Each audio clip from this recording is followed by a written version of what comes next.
안녕하세요. 네, 저는 이광석 법무사고요. 민법 1차는 저녁반 강의하고 있고 2차는 지금 이제 마지막 3순환 오전에 지금 오늘부터 시작했고요. 저 같은 경우 민법 같은 경우는 그다음에 동차반은 이제 8월 달쯤에 있어요.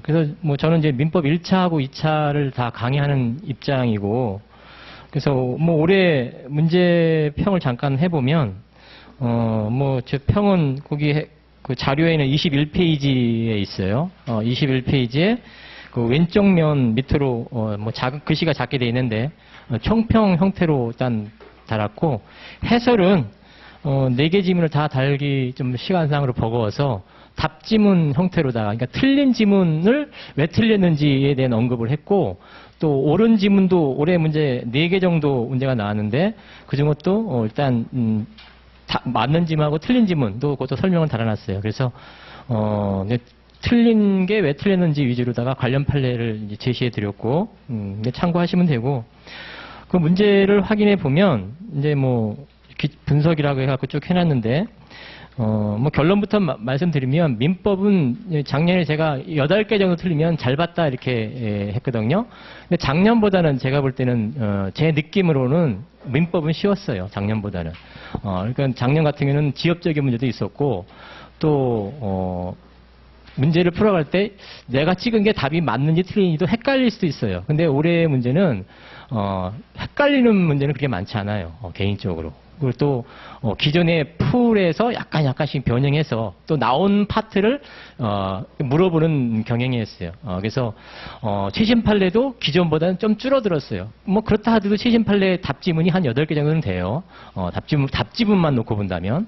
그래서 뭐 최신 판례도 좀 내긴 했는데 예전보다는 줄었어요. 예전에는 뭐 10개 이상 정도로다가 최신 판례를 답지문으로 구성했거든요. 그래서 줄어들었지만 그래도 여전히 최신 판례 비중은 있는 거고, 그렇지만 이제 전체적으로 보면 기존보다는 조금 난이도는 좀 낮아졌다 이렇게 보여져요. 그래서 저는 작년보다 2개 정도 좀 올려서 잡았고, 그러니까 6개 정도 틀리면 잘 본 거예요. 잘 본 사람, 이제 공부 좀 하신다는 분이 잘 본 사람들 들어보면 5개, 6개 틀리셨더라고요. 5개, 6개. 잘 보신 분을 말하는 거예요. 물론 커트라인은 점수를 제가 말하는 게 아니에요. 잘 보신 분 기준으로.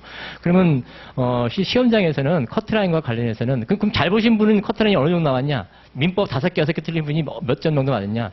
한 72점 정도 맞으셨더라고요. 70점, 72점.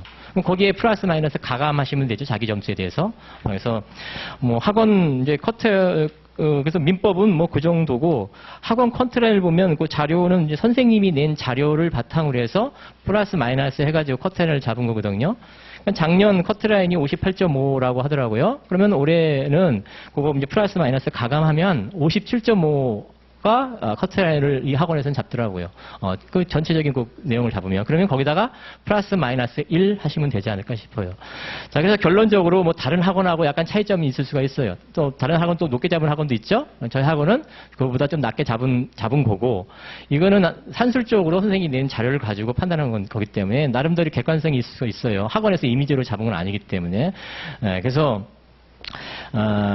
이렇게 학원은 입장에 갔으니까 반영을 하시는데, 그러니까 결론적으로 여기 오신 분은 이제 2차 관련해서 공부하실 분들인데, 내가 그럼 공부를 할 거냐 말 거냐라는 거잖아요. 그렇죠? 그러면 또 공부를 한다면 기득권 순환반을 쫓아갈 거냐 동차반을 쫓아갈 거냐, 그걸 판단을 하셔야 되고, 그래서 요 57.5 요 언저리에 계신 분이라면 공부를 시작하는데 학원에서 이제 순환반, 물론 학원 안 다닐 수도 있어요. 안 다니고 혼자 공부하는 방법도 있어요. 근데 쉽지 않다라는 거고, 지금 이 상황에서는 혼자 개인적으로 뭐 두꺼운 책을 민법을 가서 시작하면 민소법 내지 형소 이렇게 공부를 하는데, 특히 민소법을 위주로 공부를 해가는데, 두꺼운 책을 봐서 내가 어떻게 그걸 공부할 거냐. 처음 공부하시는 분도 있고, 또 공부가 돼 있으신 분도 있어요. 돼 있으신 분도 시작하기 쉽지 않아요. 그러니까 그 좋은 방법은 학원 쫓아가는 게 내가 볼 때 가장 좋은 방법이에요. 제 경험상으로 봤을 때. 학원 관계자이기도 하지만, 강사이기도 하지만, 여러분 판단은 최종적으로 하지만, 지금 이 상황에서 순환에 맞춰서 쫓아가는 게 가장 현명한 방법이라고 보여져요. 그러니까 뒤돌아보지 않고 이미 뭐 과기 커트라인과 관련된 점수는 나왔고, 이제 그 결론만 나오는 건데, 그 합격 당락을 떠나서 장기적으로 봤을 때 시작을 2차 공부를 해 두셔야지만 이 커트라인이 맞을 수도 있고 틀릴 수도 있어요. 하지만 내 점수가 이것보다 높았는데 이제 57.5에서 60.9 사이인데 만약에 커트라인이 56.5나 57.5로 잡혔다. 그럼 합격이잖아요. 근데 그분이 손을 놓고 있었다. 그러니까 이래저래 시간을 보내는 거죠. 허비에서 두세 달 남았단 말이에요. 지금 9월달까지 가면은 두 달 동안 이래저래 시간을 보내면은 나중에 후회한다라는 거예요. 왜냐하면 동차로다가 합격할 수 있는 시험이 요즘 경향이에요. 법무사 시험 경향이 생동차. 그리고 저희 학원에서 실제로 생동차가 작년 같은 경우 대여섯 명 나왔단 말이에요. 그래서 생동차로 합격할 수 있는 기회를 날릴 수도 있다라는 거예요. 물론 여기 계신 분이 올해 시험 보면 대여섯 명이 나올 수도 있는 거예요. 생동차가. 그러니까 그 기준으로 잡았을 때 시작을 뒤돌아보지 말고 하셔야 되는 거고, 그러면 이제 학원을 쫓아가는 게 제 개인적으로는 좋아 보이고, 그러면 쫓아간다면 그러면 이제 기득권 순환반으로 있고 여기 학원이 동차반이 있어요. 이 학원 기준으로 잡는다면 다른 학원도 다 비슷해요. 그러면 기득권 같은 경우에는 이제 3순환 마지막인데 공부가 좀 돼 있는 거예요. 돼 있는 상태에서 그분들은 시험 위주로 가고 내용은 핵심 정리 위주로 간략간략하게 치고 넘어가는 거예요. 순환을 이 학원에서 예비순환, 1순환, 2순환, 3순환 가는데 3순환 1년 내내 공부한 분이 거기에 들어있다 이렇게 생각하시면 돼요. 그래서 자기가 공부가 어느 정도 돼 있다 생각하면 선택을 하는 거예요. 시험 보고 자기가 보던 책이 뭐든지 간에 시험 보고 짤막하게 정리, 양을 절대로 늘리면 안 돼요.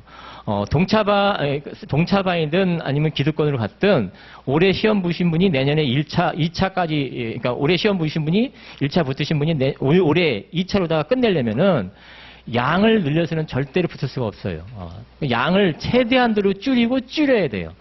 그러려면 학원에서 제시한 모의고사 문제를 토대로 해서 그 언저리 중요한 주제가 있단 말이에요. 학원 강사가 강조하는 주제. 그 부분을 집중적으로 보시는 거예요. 나머지 그 위에는 보시면 안 돼요. 그 보면은 시험장에서 못 써먹어요. 그러니까 그럼 나는 그냥 풀로 내년 시험 대비해서 이론을 이것저것 꼼꼼하게 다 챙겨보겠다. 그거는 내년에도 되기 쉽지 않아. 시험은 임박해야지 발에 불이 떨어져야지만 공부를 제대로 준비할 수 있어요. 내년을 준비하면 그 공부량도 늘어지는 거예요. 반복이 안 된다라는 거예요. 그러니까 올해 내가 붙어서 나가겠다. 이런 결심을 하고 기득권이든 동차반이든 쫓아가서 빡시게 해야 돼요. 빡시게 하면 동차로 넘길 수도 있다라는 거예요. 5명, 6명 나온다라는 거예요. 그래서 제 말 취지가 내년을 준비하고 올해 기득권이든 동차반이 듣겠다 이런 마음을 가지시면 안 되고 올해 시험 붙어서 나가겠다라는 마음을 가지고 시작해야지. 그럼 어떻게 두세 달이 아주 타이트하게 가요. 타이트하게. 그럼 그 타이트하게 간 것이 올해든 내년이든 효자 노릇을 한다라는 거예요. 그래서 그런 마인드로다가 공부를 하시는데, 그래서 공부가 돼 있으신 분은 순환반으로 쫓아오시는 거고, 시험 보고 짤막짤막하게 핵심 위주로.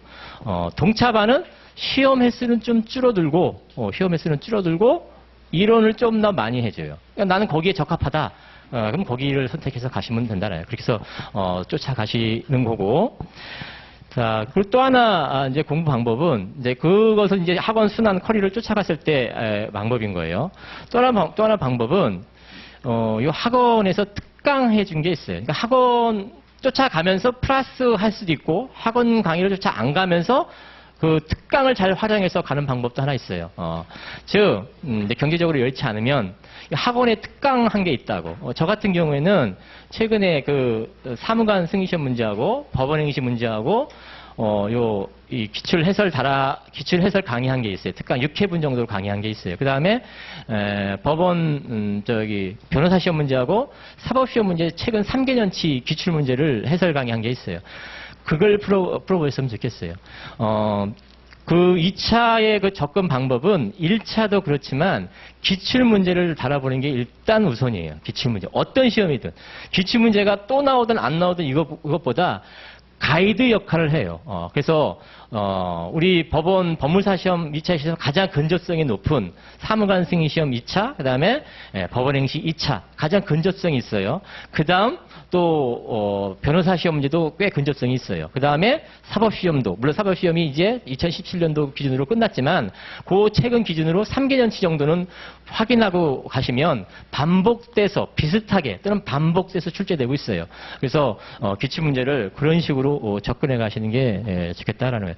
그것만 각각 그 민법, 민소, 형소 각각 과목당 기출 문제를 한 3-4년 정도 저 같은 경우는 이제 사무관하고 행시 같은 경우는 여태껏 나온 자료 다 달아줘요. 그 다음에 그 중요성이 좀 있기 때문에. 그 다음에 변호사하고 사법시험은 최근 3개년치 기준으로다가 이렇게 해요. 그래서 그런 식으로 기출문제를 접근시켜 가면 합격의 가능성이 높아진다라는 거예요. 비슷하게 나오는 경우가 꽤 있어요. 유관시험이라 그래가지고.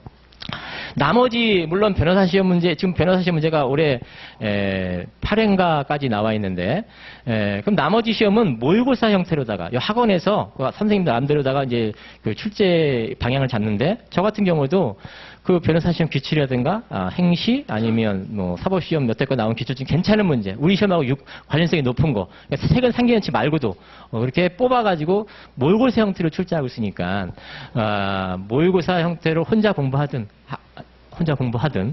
아니면 학원을 쫓아오든, 학원을 쫓아오면 자료 구입하기가 쉽겠죠. 학원을 쫓아오지 않더라도 친구를 통해서라든가 아니면 뭐 누구 아는 분을 통해서라든가 자료를 받아서 풀어 가시면 그 모의고사가 가장 그 1년 내내에 본 그 예비순환, 1순환, 2순환, 3순환까지 중에 가장 압축된 문제예요. 그 문제가. 저 같은 경우에는. 그러니까 나올 만한 것을 거기다가 최종적으로 힘을 실는다라는 거예요. 그러니까 선생님도 다른 선생님도 아마 마찬가지일 거야. 그래서 그렇게 준비해 가시면 소기의 목적을 달성할 수 있을 거라고 보여져요.